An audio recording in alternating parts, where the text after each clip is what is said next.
Hello and welcome. In today's video, I will be investigating how many cars you can have in an Assetto Corsa race. You may be wondering though, why in the world would you want to know the answer to such a question? Well, it all comes down to the kind of racing that I like. I love the Nürburgring, and it's been one of my life goals to drive on that track one day. Anyways, there is a race series that goes on there called the VLN series, and it is pretty insane. I love the concept, a 24-hour race with tons of different cars from different classes, and all on the track nicknamed the Green Hell. So I have always wanted to simulate a VLN race, and other folks who enjoy sim racing have too. I have done a 15-hour race in the past with 17 cars, and that was back when I had my weak i3 2100 system.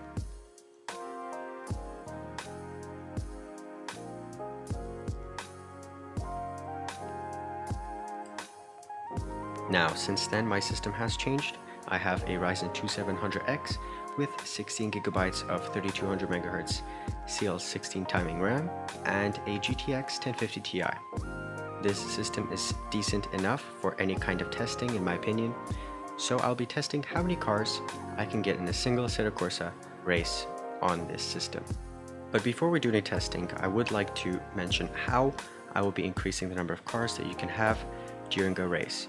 The limitation in the game on how many cars you can have during a race is mostly determined by the grid spots. So while the game has 24 grid spots on the default Nürburgring track, there are mods for the Le Mans track and for the Nürburgring that add more grid spots. The one I have for the Nürburgring increases the grid spots to 108. I will not be showing you how to install this mod, even though it's pretty simple and you should be able to do it on your own, because before that I would like to cover some modding basics for Assetto Corsa in a future video, just like with my GTA 5 modding videos. I will leave a link to the mod in the description below and a link to Content Manager, which is the UI that I'll be using for this video. So now that you know how we're going to have more than the default 24 cars for races, you might be wondering, okay, cool, so why not just use 108 cars and be done with it? What's the point of this video? Well, it's not that simple. That's why this video's title is a question. I did some research before making this video, and there is a sweet spot. And no, all 108 cars will not work well at all. And I'm not the only one that faces issues with 108 cars. So let's take a look at how many cars I can have in a race without running into issues. First, I am starting with 0 opponents, so it's just me, and here we see everything working as it should. I should also mention that I'm using Shadowplay, so the video quality won't be great, but OBS would put too much strain on the system. So that's why I chose Shadowplay. Now, let's test the handling.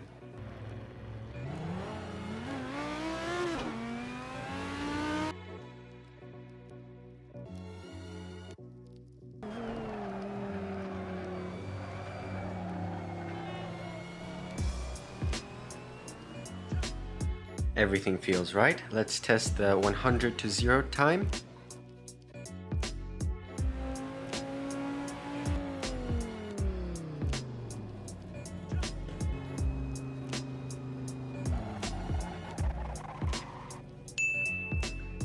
And that's the time on screen. Pretty good so far. Now you might be thinking, psh, this is some basic way of testing. Well, let's add some more technical information. If you go to the Assetto Corsa Apps tab, you can find the render statistics. These statistics will reveal something later on. On the top you can find FPS followed by frame time, followed by things that we don't really need to care about, and then here are a few important things. PHY, which is physics, and PHY late, which is frames where physics was late. I don't want to talk too much about these right now because I'll talk more on that in the conclusion. Right now my focus is on testing, so just take a look at those statistics and keep them in mind for later. I also want to show you my CPU core usage on this test.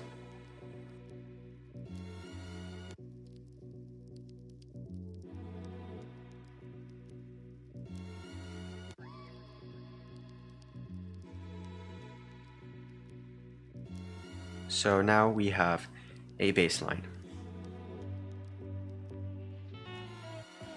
Time to kick things up a bit. let's increase the car count to 20 cars above the default limit, which is 24. So let's test 44. Here is the handling test.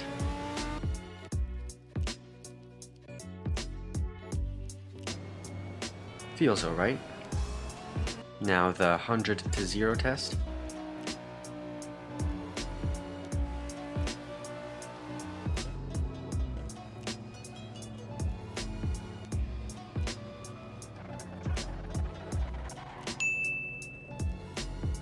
Looks okay too.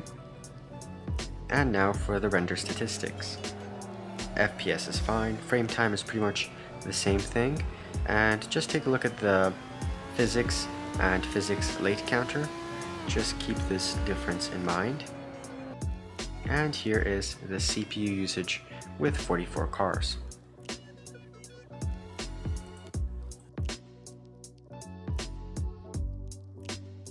Also, here is what 44 cars looks like.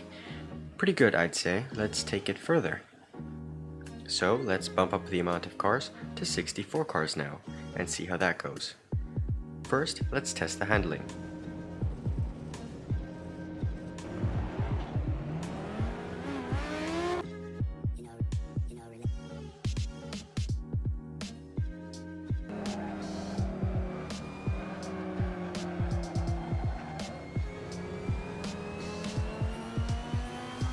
Okay, still seems alright. Now for the 100 to 0 test.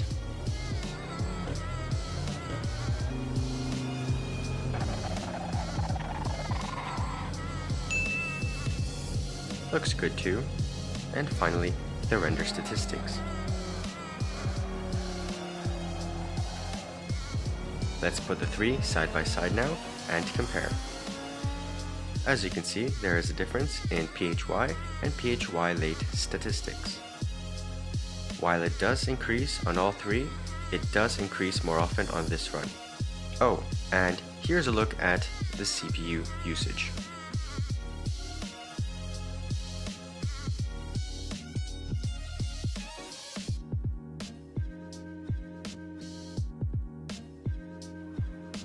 And here's what 64 cars looks like. Now let's bump it up further to 84 cars. Once again, let's start with the handling test.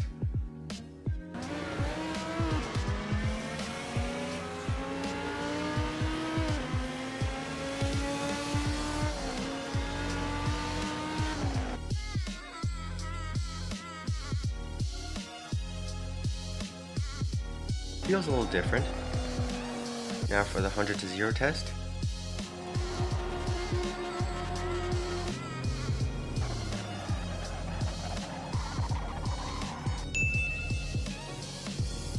There is a difference there too.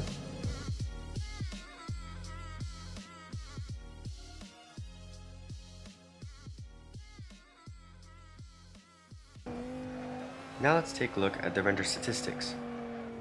FPS is manageable. The PHY percentage is at around 100%, and the PHY late counter is going up quite rapidly. Now after driving around for a little while, I noticed this message. CPU occupancy is over 99%, which is strange. The Ryzen 2700X is an absolute beast. I doubt that 84 cars could get it to 100% usage. If we take a look at Task Manager, my prediction is true. My CPU is doing just fine, but as you can see, there's some strange CPU usage activity. Some cores are being used quite a lot, while the rest are not being used at all. Well, very little. So it looks like we have hit a ceiling here. Now, I won't bore you with a lot of further testing, because the sweet spot that I found was around 64 cars. Past 64 cars, it just gets worse and worse, as you could start to see with 84 cars. However, I do want to show you what a 108 car experience looks like, so that you understand what the game really feels like when it's falling apart.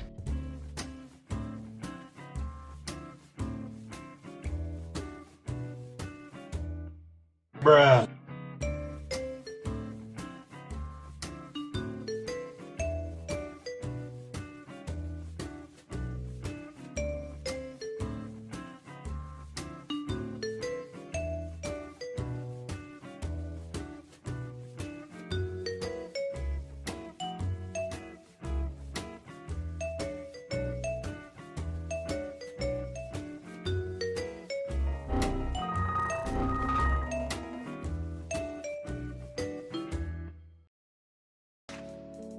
As you can see, despite the still playable frame rate, the physics are not playable.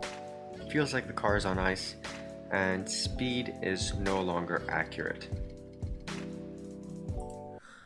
After researching online, I found that the PHY counter tells you the physics latency. The higher the physics latency, the less realistic the physics are, and of course, the more unrealistic the game will be. As for the PHY late counter, that tells you how many frames were out of sync with physics. That means that during that many frames, physics calculations were not keeping up. Overall, there isn't that much direct and detailed information about the Render Statistics app. Maybe that's because the developers at Kunos thought that no one would care about these kind of things. But I care. I care, Kunos. I care about what the Render Statistics values mean. Anyways, what PHY values you get and what number of cars probably depends on the CPU that you have. I would imagine that the better single core performance your CPU has, the faster it will be able to render physics, because it's clearly not about the number of cores. So it looks like you can't enjoy simulating a 24-hour VLN race with 180 bots.